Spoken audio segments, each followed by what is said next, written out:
Hello and welcome everyone. Today we have with us Gurcharan. Gurcharan is the former CEO of Procter and Gamble India and the former global MD of P&G Worldwide. He has a degree in philosophy from Harvard University. He became a full-time writer at age 50. He is also the best-selling author of India Unbound, The Difficulty of Being Good, and India Grows at Night. He has recently written two books. Today, he will be talking about one of those books, Another Sort of Freedom, which is also his memoir. Over to you, Vishen. So, this is the book that I'm going to be talking to you about. It's a memoir, not an autobiography. So, let's begin with what is the difference between a memoir and an autobiography. Well, autobiography is a chronological account of your life. I was born here. I went to school here. I got into trouble here, and on and on about I got married here, etc., etc. A memoir, on the other hand, is looking for a theme. A memoir is different because the memoir tries to find a pattern in your life. So as you remember the past, you try to connect the dots in your life, the moments, and see if it makes sense. And in the process, if you're lucky to find such a pattern, then that becomes the theme of the story. So memoir doesn't have to be a full telling of your whole life. It can select a part of your life, but in the process of finding a theme, what happens at the end is you get to know yourself. And so what I have learned from writing my memoir is that reliving your life is actually better than living it. And why? Because while you're living it, you're too busy. You're too busy to pause and think about your whole life. And in the process, you play God in your memoir. You decide what you remember. You decide what you put in. And that's why they say that there's no difference between fiction and non-fiction. Only thing is, fiction has to make sense. So, the other question is, there's a lot, the first part of the book is about my childhood. And how do I remember? How do I remember what I was doing at 3 years old when I can't even remember what my wife told me yesterday? And so the answer in my case is that I was lucky. My mother kept a diary, and before she died, she left the diary with me. And so I appear for the first time on page 17 in her diary. And she writes, "This is a restless baby." And then 6 months later, I appear again, and she's saying, "He's a difficult child." And then another year later, she writes, "He's a troublemaker." So they give me a name, Ashok Kumar. And when I go to kindergarten, I raise my hand, and every time I raise my hand, the teacher says, "Nahi," because she knows I'm going to ask her to do something that's not allowed. And so she says one day, let's make it easy. We'll call you Nahi Kumar. So I have another name, and at that, and I forget, at the age of 3, I learned to run, and I've been running ever since. And most of the time, I happen to run into myself. So, my mother gave me the name Ashok Kumar. But my grandmother suspected, that is, my grandmother suspected that my mother, her daughter-in-law, gave me that name because she thought my mother was secretly in love with a Bollywood actor named Ashok Kumar. I don't know, many of you won't know, but Ashok Kumar was like Amitabh Bachchan, Shah Rukh Khan of the 1940s. And so she didn't like the fact that my name was Ashok Kumar. And so she took me to her guru. She placed me at his feet and she told the guru, Guruji enu na deo, give this boy a name. And the guru sees me at his feet and he says, well, let's call him Gurcharan Das. So overnight, I am transformed from Ashok Kumar, the Prince of Happiness, that's what it means, to Gurcharan Das, the humble servant of the feet of the Guru. So I asked the Guru many years later, I said that, look, it was such a nice name I had, and why did you give me this name? And he says, well, it's a good thing to be reminded about humility.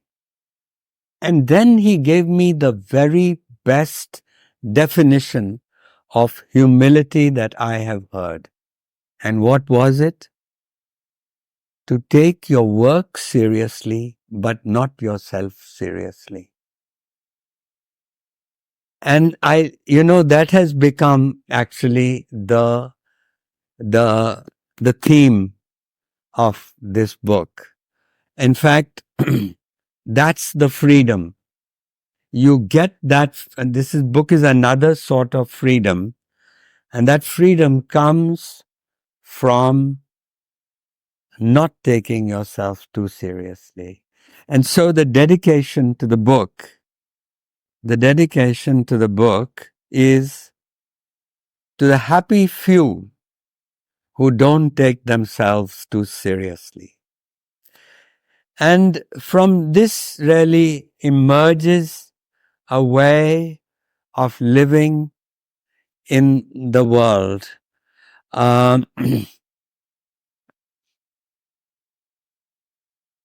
There's a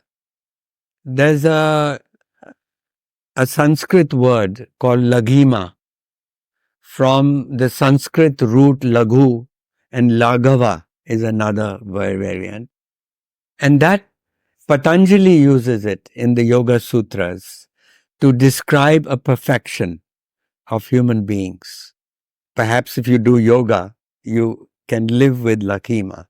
And laghima means lightness, to live lightly. Not like a feather, but like a bird.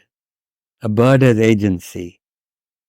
And so it's almost where the idea that, the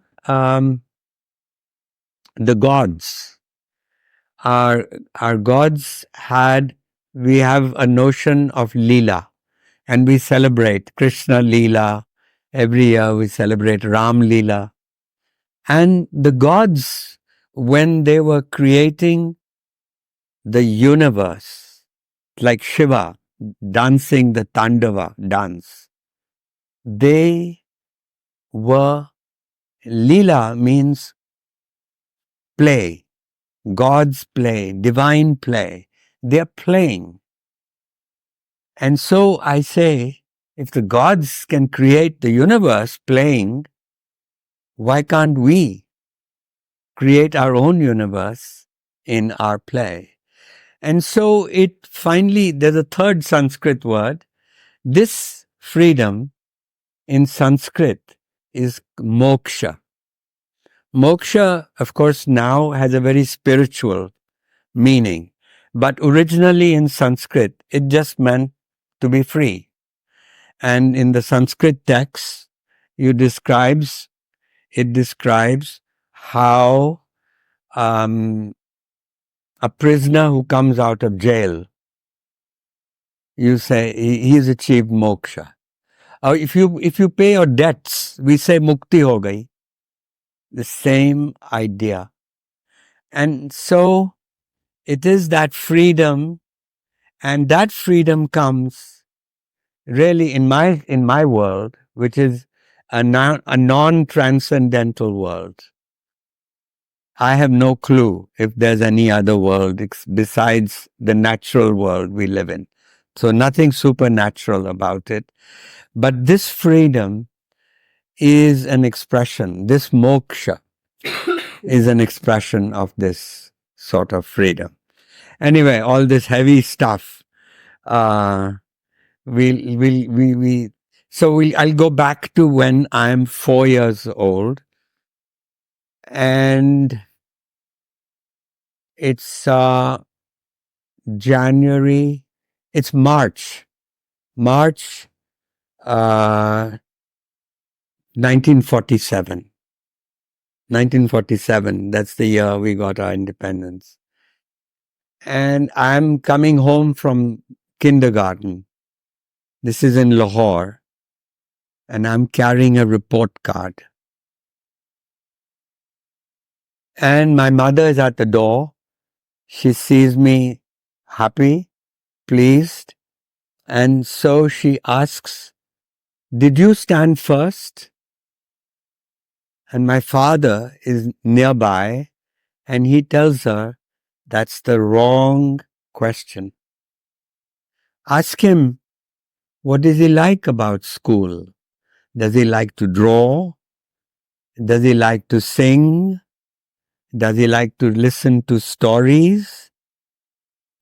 And that's where I first encountered the difference between my mother's obsession. Good Punjabi mother wanted me, she with her middle class insecurities, wanting me to make a living one day. And she knew that you had to get good marks to make a good living. And my father, who was much more relaxed, who actually was a mystic, he used to meditate every day.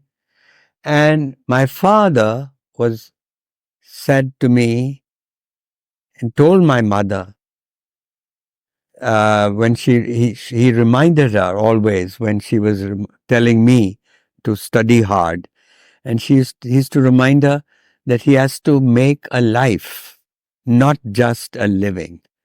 I still don't know what my father meant about making a life, but that's another theme of this memoir.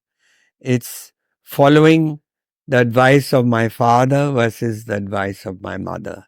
So the next point, well, before we get to that point, I think 1947, the two events occurred besides the report card. Two events occurred. One in kindergarten, soon after I joined kindergarten, and I discovered that all of us, all the kids in class, we all had pencil boxes. Those days, 2 anna pencil boxes, 2 pencils, 1 eraser. Except the boy who sat next to me in class. He had no pencil box. And he would keep borrowing my pencils, and I would get very irritated that he was borrowing my pencils. But the kid in front of me, who sat in front, he had 2 pencil boxes. And one of the two pencil boxes was made in England. It was red and shiny. And he was also the richest kid in class. All of us walked to school. He used to come in a car. And one day at recess, I decided to create some sense of balance in this classroom. I took the pencil box from the rich, this is during recess, everybody had gone out, including the teacher. So I took the pencil box from the rich kid's desk and put it on Ian's desk.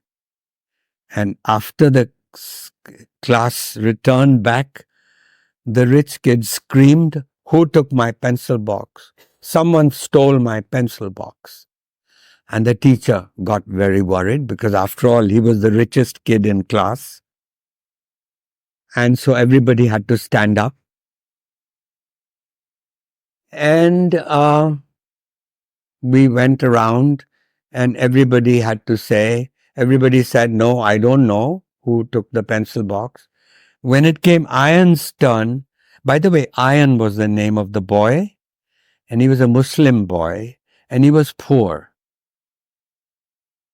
And so when it came his turn, he says, "Yes, there is a pencil box on my desk, but I didn't put it." And then it came my turn. Now this was my chance, because nobody believed Ian, by the way. It was my chance to speak the truth, but I was frozen. I didn't say a word. And then the teacher called Ian in front of the class, and she told Ian she was going to punish Ian. And he looked at me and he said, "You know I didn't take it. Why don't you say something?" And I kept quiet. And to this day, I get nightmares of this incident. Ian was left behind in Pakistan during the partition. He was a Muslim boy. And the only thing I can think about, the only answer I can give myself for this event is temporary insanity. That we all, maybe I was afraid or whatever, but I've suffered from a temporary insanity. But then, this is March 1947. August, few months later, in August, India's partition, independence takes place. We are in Lahore. And on the 17th of August, they announced that Lahore is going to Pakistan. And we had to run for our lives because suddenly it became impossible. There were gangs on the road looking for Hindus.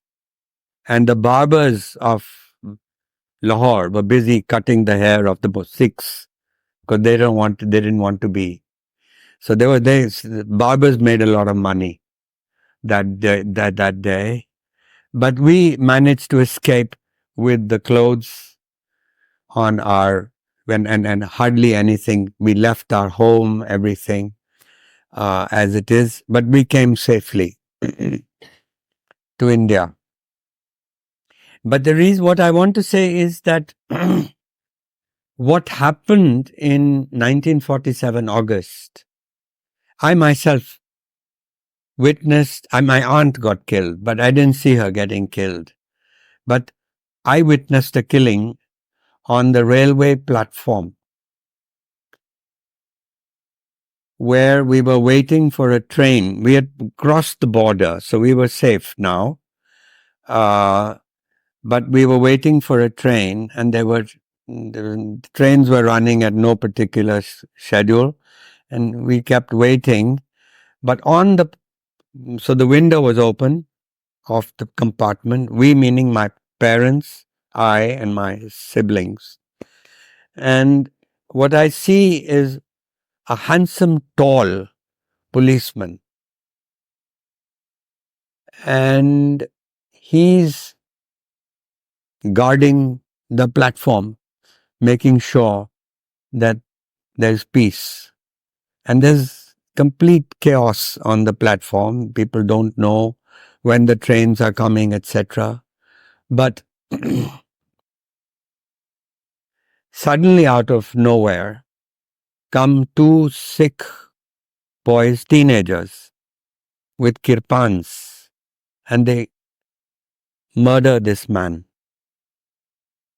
And he falls in the ground. And my mother shuts the window. And I asked my mother what happened. And she can't tell me why two strangers came and killed this man.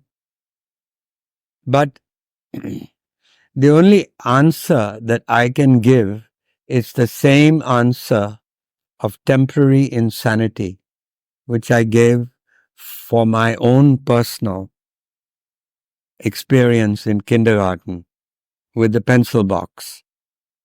That, and frankly, the temporary insanity of crowds and religious crowds is, ever since I've had a suspicion of any religious procession, any form of religion in the public space is something dangerous. So let's jump next to I am now 13 years old. My father, by the way, was an engineer, and we spent we were at Bhakra Nangal, where my father was building the powerhouses of Bhakra Dam. When he was called by the government, he was a canal engineer, but he was selected as amongst 3 people to represent India in a water dispute with Pakistan. It's called the Indus water dispute. It's on the dividing the rivers, water of the rivers of Punjab.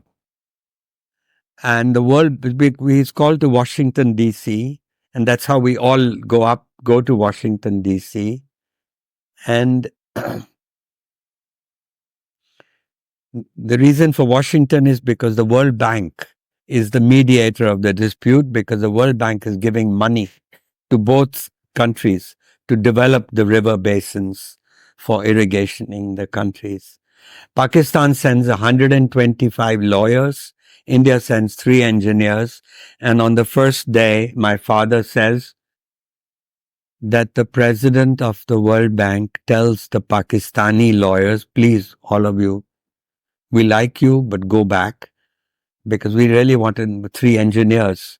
And we're going to sit down with a map of the rivers and divide the waters. And there's no place for lawyers here.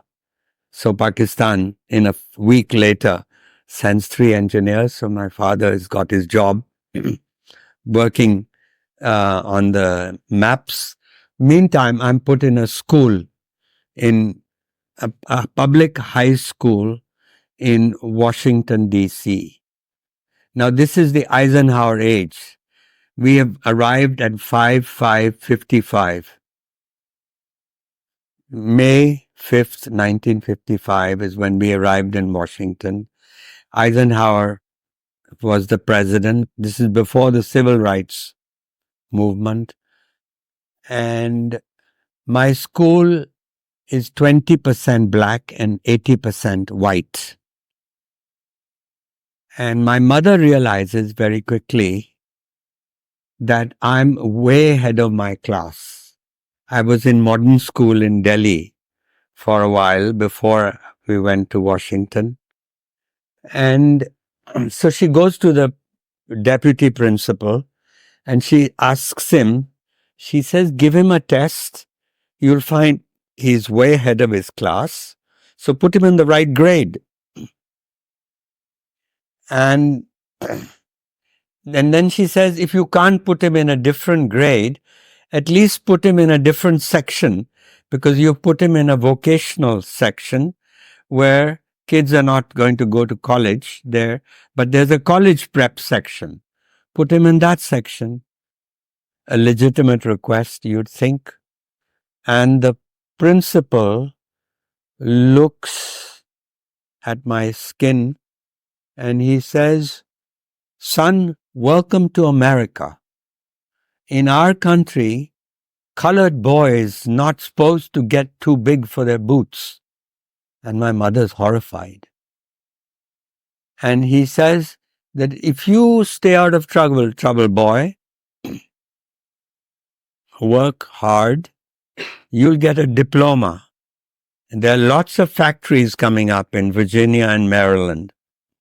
And you'll get a job, a good factory job. Welcome to the American dream. Anyway, that was my first truck with racism. But I didn't think much about it. A few months later, there's a birthday party in our school.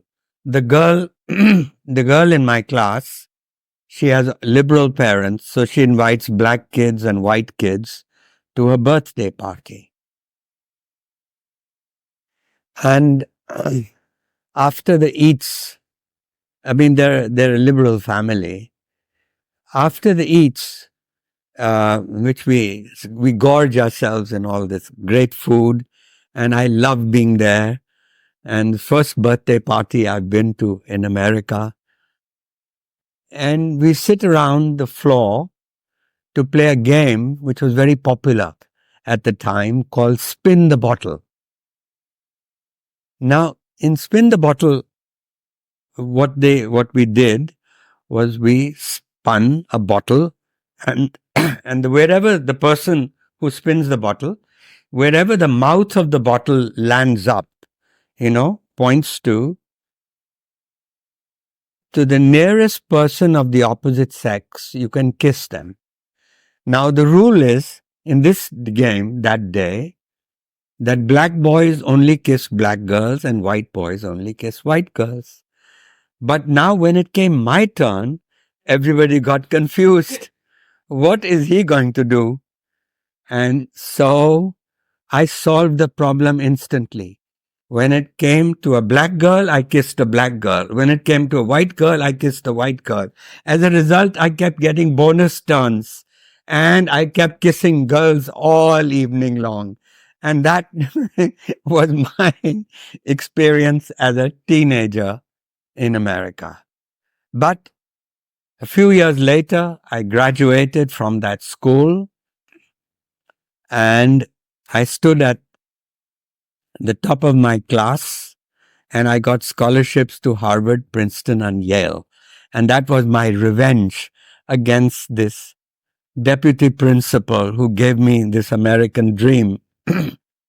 And so he called me to his office and he's reading the Washington Post of that morning. And page 5, there's my picture. I didn't know page 5 was my picture.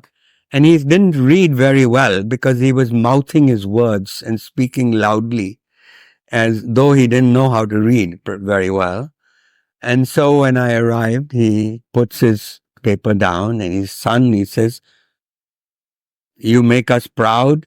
He says, in my years at Roosevelt High, we haven't had a kid who has gone to, they've got 3 Ivy League scholarships. And so I wanted to remind him about his idea of the American dream for me, but I was too much of a gentleman, I guess, too polite, too much of an Indian, still an Indian boy. And so I come home for the summer for the first time. My parents have already gone home. The dispute is over. India and Pakistan have settled this water dispute without a war. Amazing thing, and the country is in feeling good about this. And then my parents say Harvard, of course. That's the only name they know. And so I also knew Harvard, and so I decided to go to Harvard. And I now still remember at Palam Airport in Delhi, the Air India flight is waiting, and I'm going to board that flight. And my mother has tears in her eyes, and in between those tears, she says to me, "Now remember to study something useful. You got to make a living when you come back. Why don't you be an engineer like your father? Engineers will always get a job in India." That was her advice. And so when I arrive at Harvard, I dutifully write engineering as my field of concentration. But I have a roommate. And my roommate is studying Russian literature. And he's reading a novel called Anna Karenina. And one day at lunch, he says to me, Gurcharan, if you are going to have an affair with a woman one day, it should be Anna Karenina. And then he begins to describe all the wonderful virtues of Anna Karenina, her beauty and everything. And I think to myself that here's this guy, he's dreaming of sleeping with Anna Karenina, and here I am mugging up Bernoulli's equation and calculating pipe friction. Something is wrong in the world. And so, in the next semester, I say no engineering. I cross engineering out. And the nice thing is Harvard lets you, in your first 2 years, to not have any field of concentration. And so, like a free bird, what do? In the first 2 years, I study Greek tragedy. I study the Roman history. I study the history of capitalism. I study Renaissance painting. I study Bauhaus architecture. I even take a course in Sanskrit. And the course is called Sanskrit Love Poetry. And they're studying Kalidasa and all the great poets of the Gupta period. And when my mother hears that I'm studying Sanskrit at Harvard, like a good Punjabi mother, she says, hi, mera munda. And a dead language, now only the dead are going to give him a job. Anyway, by my junior year, even Harvard gets a little concerned. They said, the dean calls me and he says, you got to have a major. You've got to declare a major. And then you take enough courses in that major and write a thesis. So what will it be? Now, I had taken best course I had taken was on Plato and Aristotle. So I said, philosophy. And he said, why? I said, to be happy. He says, that's a good answer. No one's given me that answer before, but that's a good answer. And so I did philosophy. I was lucky. There was a man called John Rawls who was starting his career and who went on to become perhaps the greatest political philosopher of the 20th century. And and I wrote my thesis under him. And then I graduated in philosophy. And while I was doing in my last year, there was a person visiting from Oxford named Isaiah Berlin. And I took a course from him. And obviously, we both took a shine to each other. And he said, why don't you come to Oxford and do a PhD? So I got a fellowship to go to Oxford, and I'm home for the summer in Chandigarh, waiting to go to Oxford, when one day I get cold feet, and I ask myself, do I really want to spend the rest of my life at that stratosphere of abstract thought? No. I want a life of action. I have no clue what that life of action is, but this is 1963. And so, yeah. And so in 1963, that summer, my mother's worst nightmare came true. She had suddenly an unemployed grown-up son at home, Vela. That's the word we use in Punjabi for being idle. Vela Munda. And so, and we have a nosy neighbor in Chandigarh who visits my mother in the morning to have coffee with her. And every time she comes, she asks my mother, Thoda munda ki kar raha hai? What's your son doing? And my poor mother gets embarrassed and she doesn't know what to answer. And so I see this embarrassment on her face. And from the next day, I start looking at the wanted advertisements in the paper, in the newspaper. And within a few days, I find an advertisement from a company that makes Vicks vapor rub. And so I apply for this company. They call me for an interview, and the interviewer is an Indian, but with an American accent. It's an American multinational. And so the first question he asks me during the interview is, what's your objective in life? So I said, happiness. And he says, no. I meant, do you want to be in production or marketing or finance? What do you want to be in? So clearly this interview has begun very badly, I realize. And then, well, I'm feeling sorry for myself. In walks a stunning woman, his secretary, carrying tea and coffee. And she places it. I watch her as she places the tea and coffee on the table and cookies.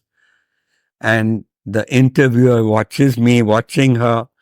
And then when she goes out, he draws my attention to the fact that we are actually having an interview. And then he says, okay, so you want to be happy. So what will make you happy? I said, a beautiful woman. I mean, this was on my mind. She had just come out of the room. So he laughed. And I mean, and the guy also said, this guy is a bit crazy. What are we doing interviewing this guy? But, and when I go home, I tell my parents, and this interview didn't go too well. And so, but oddly enough, they gave me the job. So that's how I started.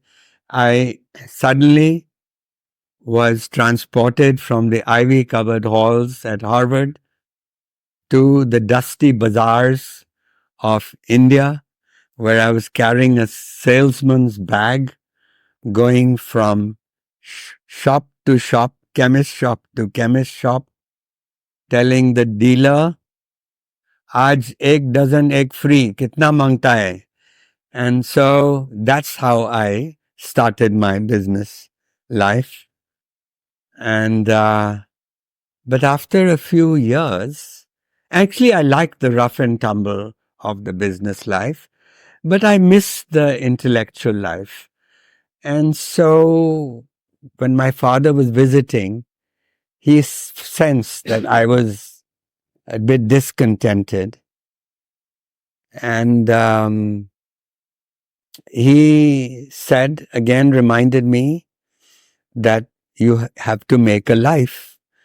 And so he says, look, you're making a living, but now you have to make a life. So if you get tired or bored at your job, you still have Saturday and Sunday, and you work for a multinational company. So he says, do something on the weekend, something you like to do, and you're free. And so one Sunday morning, I sat down like this, and I said, I'm going to write a play. And then I tell myself, it must have been a morning like this when Shakespeare too sat down to write Hamlet. So it takes a young 21-year-old lunatic to come up with that thought. But that's how the thought came. And so I wrote a play about the British in India, where the hero is an Englishman and so on. And the play was successful. It won a prize, and in Bombay, it was performed. This was the time the Alec Padamsee and Gerson de Cunha and all these people were on the jury. And all these people had written. They had written, Mulk Raj Anand, Shantarama Rao, all these people wrote plays. But I won. And then, by then I was transferred to my headquarters in New York. They thought I needed to learn something more about business. And, but I continued as a weekend writer. So I was wearing two hats, a Monday to Friday hat and a Saturday, Sunday hat. And even I continued that in New York as well. And I wrote a play on Mirabai, Mira.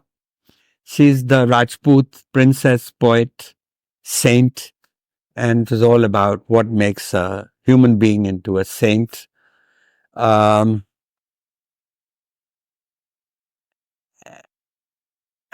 then I finished the play, and then I had said this now, every person who writes a play wants to see it produced.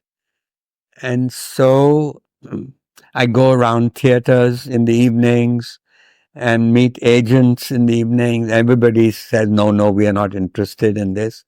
But one lady in a theater called La Mama in the village, it's an experimental theater. She gets very interested in it. And she says, I know she's a black woman. And she says, that's the word for honey. Honey, I know just the director for this play of yours. And she chooses the guy who actually did Jesus Christ Superstar, the play. I don't know if any of you know, but this was a play set to rock music. It was a musical of Jesus Christ. So he sets Meera bhajans to rock music. And again, it was a success. New York Times wrote a great review. And that's when I met my wife. She came to see the play. And she was a Nepali girl. And so I, for a few weeks, contemplated, should I quit and become a playwright now? But because I had met her, it became a very difficult decision. And so I stuck on. But anyway, all that went on. That's part of the story.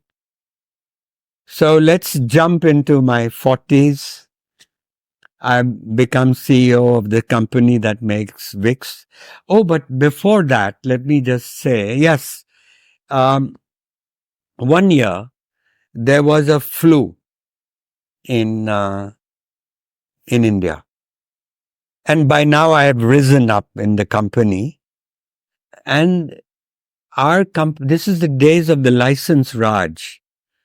And we had a license which said you can produce so many tons of Vicks Vapor Rub a year. That was the license. There was a flu, and so we ran 3 shifts of the factory, and we kept the stocks, the shelves of the pharmacies and the chemist shops stocked with Vicks. And at the end of the year, we were feeling pretty good. We thought we'd done good during an epidemic. But just as we were celebrating a big year, the lawyer, our company lawyer, presented me with a summons, which was a summons from Delhi saying that we had broken the law. And the law we broke was the licensing law. We had produced 30% more than the license capacity. And there was a 3-year jail sentence. 3-year jail sentence to break the law. And They found a criminal. And so I am asked to come to Delhi to meet this joint secretary in the MRTP, and he treats me like a criminal. First, we go into his, we meaning I've got 2 lawyers, and we go into his office and he keeps reading the newspaper. And we are too polite to remind him that we are waiting for His Majesty to speak to us. And then he puts his paper down and he says, Kya? I say, Saab, aap bataiye kya? Aapne bulaya hai hame. He says, no, I haven't read your file. What is it? So I said, well, here's the summons we got. So he looked at the summons. He says, so you've broken the law. I said, yes. And I explained that there was a flu and we thought we were doing our duty by keeping the shelves stocked with Vicks. And I explained to him that we helped millions of families during an epidemic in the country. And he says, but you broke the law. I said, yes, technically. He said, what do you mean technically? Did you break the law or you didn't break the law? And I said, yes, we broke the law. So you confess you broke the law. And he writes down, confessed. So this guy says that I want to make an example of your company. And I want to tell you multinationals as well as Indian companies that we may be a poor country, but we have our laws. And you guys can't just run around breaking our laws. So at this point, the lawyers start shivering. And even I suddenly have visions of going to jail because they have told me that it's a 3-year jail sentence, up to 3 years, it says. And so then he says, Jao, throws us out of his office. And as I'm going out of the office, at the door, I turn around and I don't know what got into me, but I said, sir, this news will get out. We are a multinational company, and it's not every day that an executive of a multinational goes to jail. And it'll appear all over the world in New York Times, etc. And people will read. And what do you read the story? And what do you think they'll think of our country? What do you think they will think of our laws? That here was a company that during a pandemic did so much good, helping millions of people get relief from the symptoms of the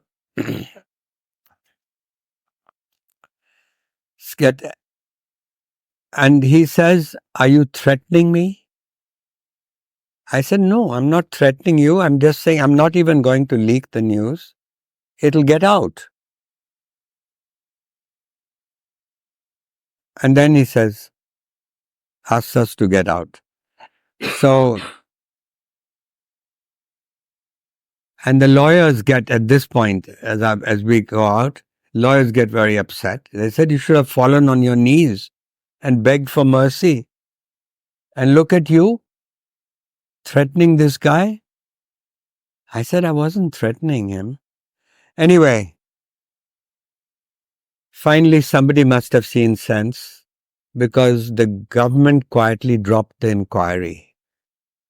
But the next month, I abandoned socialism, with which I had grown up. Everybody had been a socialist in the country. This was the age of Nehru, the age of hope. Of course, Indira Gandhi was now the leader. But I joined the Swatantra Party and I became a classical liberal. And so I jump now into, when I'm in my 40s, I was now the head of the company. And there was a terrible price control that the government brought on medicines, called the dreaded DPCO, Drug Price Control Order. And they gave a price to Vicks that was almost below our cost. So, in other words, we would lose money with every bottle of or tin that we sold.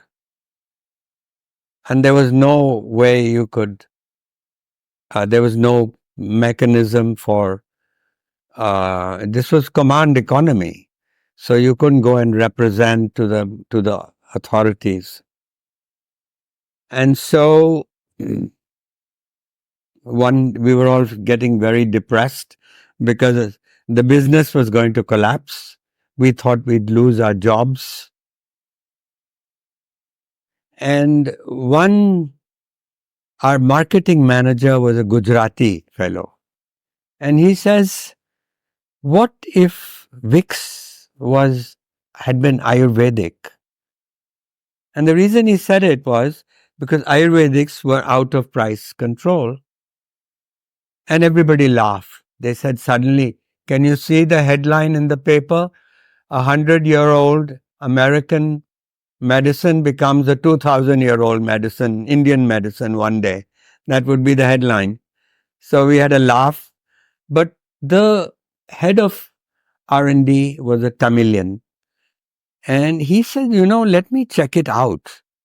Maybe I'll go to and he immediately decided to go to the Bombay University Library, look at the Ayurvedic formulary and check if the ingredients of Vicks Vapor Rub were there in the formulary and there were no outside other ingredients except those ingredients." And we thought, okay, nothing, no harm. And the sales manager said, "I'll go and check in the shelves whether Ayurvedics are really price free and so on." And so, and in fact, the legal manager, the sales manager was a Punjabi, Tamilian. Our finance manager was a Bengali. And I mean, we had all the states in our management committee, all the states represented, like a rainbow. Anyway, all these guys decided just in case. And lo and behold, the Tamilian arrives in the evening. Everybody is out there waiting for him. And it turns out to be true. It turns out to be absolutely true. The Vicks formula is in the formulary. And so we applied to the government, and the government official when he got our application, he suspected what mischief we were up to, but he couldn't do anything. After all, there was still a rule of law. Indira Gandhi was a dictator, but there was a rule of law. And so he couldn't do anything. And we were clever. We were advised, don't call it Vicks Vapor Rub. Apply for a new product. And slowly close Vicks Vapor Rub. And all the shelves will be Vicks Vapor Rub, Ayurvedic medicine, will be coming out of the factory, which is what we did. And there were a lot of bonuses that came because Ayurvedics, you didn't have to then only sell in pharmacies or in a chemist shop. Every panwala could keep Vicks throat drops. And so suddenly, from 68,000 drugstores in India, our distribution went to 1.5 million. So we were like selling detergent or powder or soap. We were selling soap, candy. We could sell anywhere. And so, anyway, the fortunes of the company totally changed. We knew this might happen. So we gave shares to all employees, all 1,200, including the receptionists, the drivers, everybody. We gave them shares in the company. And the price of the stock in Bombay Stock Exchange went from 20 rupees to 400 within a couple of years. And the employees, they all built houses from the company. And so anyway, then of course, P&G decided to buy Richardson Vicks worldwide, and we became part of Procter & Gamble. And I'll just skip over now to 1991. And now, 1991 really for me was Diwali. We got our economic freedom in 1991, not in 1947. 1947, we got a lot of other freedoms. We got political freedom, religious freedom, freedom of speech, all the other freedoms, and plenty of them. But we got only our economic freedom. Anyway, so then I'm at the world headquarters. By then I've been moved to the world headquarters. They're preparing me for higher responsibility in the company. And I'm responsible for strategic planning, managing director, strategic planning. And one day I'm coming home from work. No, I'm going to work in the morning. And I turn on the radio in the car. And there's a radio station is NPR, National Public Radio, which is giving a news about India and is talking about the fact that the reforms in India are in trouble. The left wing of the Congress party has rebelled against Narasimha Rao, and the left wing, the left is still quite strong and very articulate, CPM and so on, CPI. And they are saying that there's a worry among people that the reforms might be undone. And I think of this as a kind of tragedy, because this was the hope I felt for the country. So by then, when I'd been running the company, I had met Manmohan Singh. He was an official in the government, in the finance ministry. Actually, he was in the planning commission at that time when I had met him. And he's a sweet man, treated everybody alike. And I got to know him, and when he became finance minister who did the reforms, I got very upset. So I shot off a telegram to him, not expecting him to answer. Why should a finance minister answer to my telegram? But So I said, is it true that, I said, why aren't you guys selling the reforms? Why is everybody so quiet? And so he shot back a reply. And he said, you come back. By then, I had written a novel, I'd written 3 plays, I'd been writing op-eds occasionally. So I had I was still wearing 2 hats. And so I told my wife, it's time to go back home. And she got worried. She says, but you're not going to get a salary anymore. I told her, I sat down with, today we'd call it an Excel sheet. I sat down with how much savings we had, how much interest we could earn, how much, etc. in our investments. And this would be our expenses. So I said we could manage. And I'd come at a high enough level in the company where I was earning quite a lot of money by then. And even in a few years, I thought, quite enough. And so we came back. She was a good sport and she agreed. And I came back. And so that's how I quit the business world and decided to become a writer. Only this time, I decided that the most important thing, I went to Times of India and I said, I want to write a column.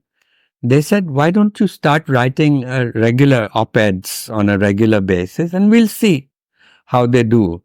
So I started writing twice a month articles and I interviewed Narasimha Rao, Manmohan Singh, all these people and that's all whole story is, I told it in India Unbound, that book. And that was my first serious book. And so I got kind of identified as the guy who I predicted the rise of India based on the reforms, and was the first book to do that. And so I had another life, and I thought maybe one day I'll write more fiction or something, but never got around to it. And so really, as I think about it, that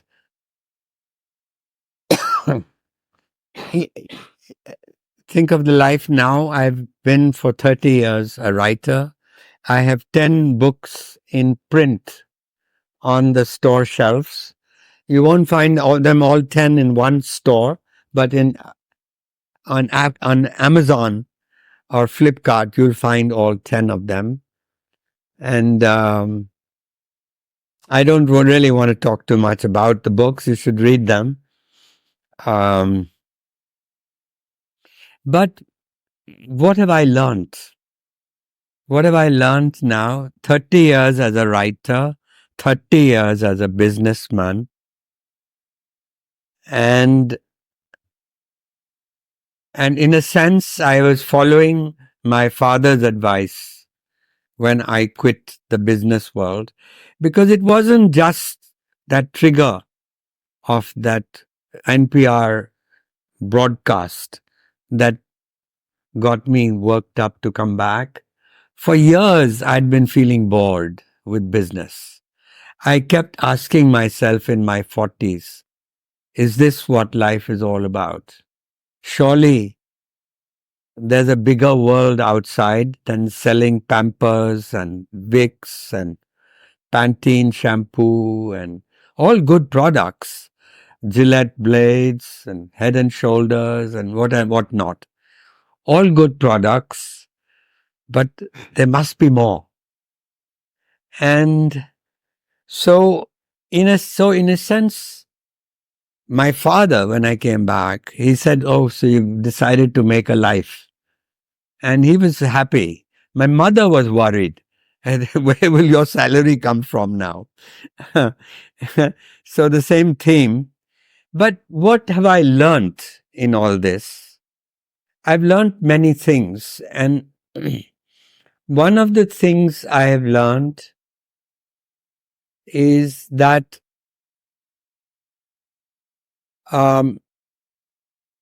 first of all, I've discovered that, our attitude, our view is that, I believe that when I changed to becoming a writer, that I would actually become a better human being. But it hasn't worked out that way. I feel, frankly, I actually think that a businessman is a better human being than a writer, artist, academic, and all that. And why? And the reason is that the businessman instinctively understands that he is interdependent. He has a customer. He has to satisfy the customer. He has suppliers. He has to be fair to his supplier. Everybody tries to squeeze the supplier a little bit. And if you squeeze the supplier too hard, you'll get a defective component for your product. And he has employees. And if he's not fair to his employees, the good people will leave. If he fills his company with his wretched nephews, no professional will stay in his company. So the person understands that he depends on others. You can't sort of lord it up. Even Ratan Tata has to bow down to his big customer, say, of the Jaguar car, big Chinese distributor came to him and he bowed down to the Chinese. So, whereas a writer, you live in a bubble. From 6 to 12, I write every day. I don't see email. I don't look at don't know WhatsApp, no newspaper, no answering phones even. And so your world is your own. And as a result, you're actually unaware. My neighbor, who's a small businessman, he's a much nicer person because he instinctively, he tries to help others. So this is one. And that's why I think that Bombay people are nicer than Delhi people. That Bombay people are business people.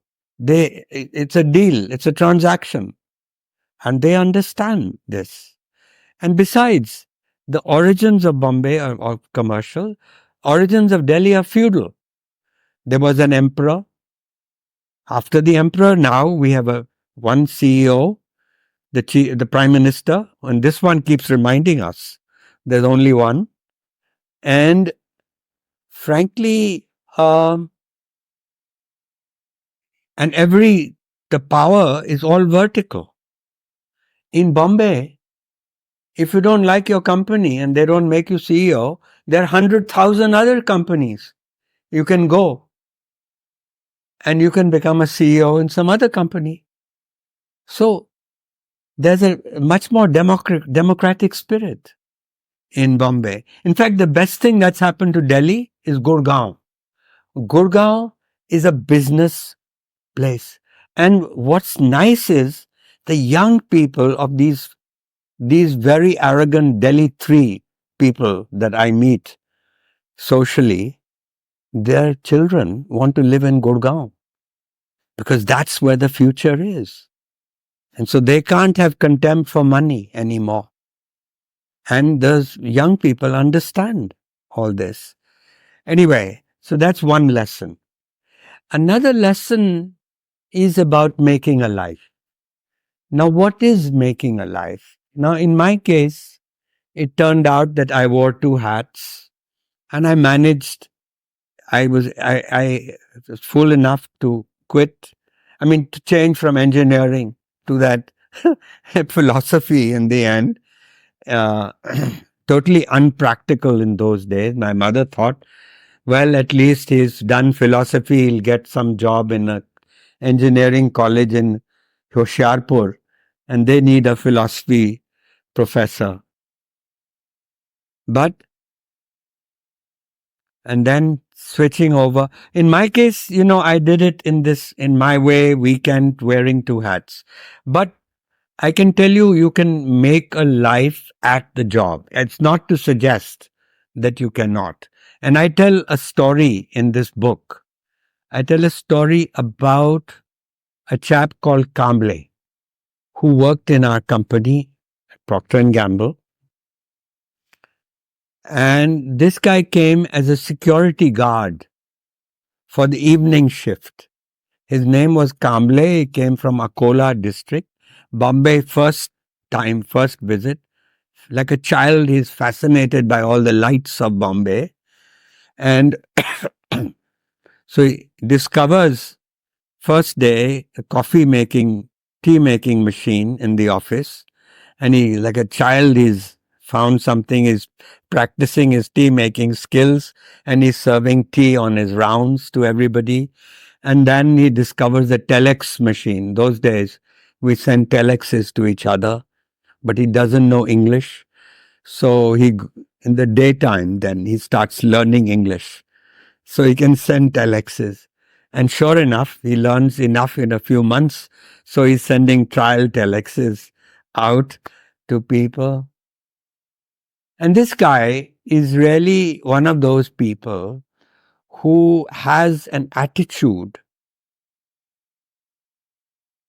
And he has an attitude that if somebody comes to him for help, he'll go out of his way to help that person. And he doesn't really care about getting credit for everything. He starts, in about 6 months' time, our evening shift, he works on the evening shift. The evening shift becomes so much better because everything works in the evening thanks to Kamble. He has learned to run the telex machine. He has learned to run the switchboard. Those days, you put wires into the switchboard. He's learned to do that.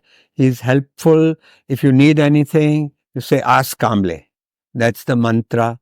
And so, the company knows they've got somebody very special here because he's got an infectious. He loves his work. In fact, I think he would have paid us to come to work. He's that kind of person. And he doesn't care. He's not working for anything but the pleasure of doing the job. So after about 8 months or so, our telephone operator during the daytime goes on maternity leave. And so Kamble goes to the head of personnel. Nowadays we call it HRD. And he says, well, give me the job of the make me a temporary telephone operator until she comes back. And then I'll go back to my job because I'm tired of working at night. But the head of personnel says, are you crazy, Kamble? We are a multinational company. We get calls from around the world. And you really don't know English well enough to do it. And so poor Kamble goes back dejected, but I hear through the grapevine what's happened. And so I tell the personnel guy, let's try him out for a couple of days. And if he doesn't work out, we'll have a backup ready to take over, temporary telephone operator. Anyway, so he agrees, so Kamble becomes our temporary telephone operator in the day shift. And I get a call after a day or so from our lawyer, Crawford Bailey, Mr. Shah, R.A. Shah. And he says, Mr. Gurcharan, do you have a new EPBX machine? I said, no. He says, well, now your phone is answered on the second ring. Before I used to wait for the 5th ring, the 6th ring. So I thought maybe you had a machine. And I think in my head, the only difference must be Kamble. So I go to Kamble. At lunchtime, I'm going out and I ask Kamble, why do you answer the phone so quickly? And Kamble gives me the very best answer in the world. Our marketing director could not have given such a good answer. He said, "Sir, there may be a customer calling, and I don't want the company to lose an order to our competitor." So the guy understood the guts of what made business tick.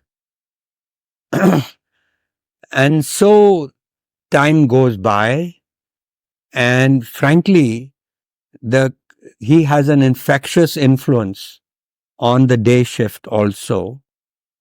And he brings a carom board one day. Everybody breaks for lunch and they start playing carom. Then somebody else brings carom board. Soon they have a carom board tournament at lunchtime.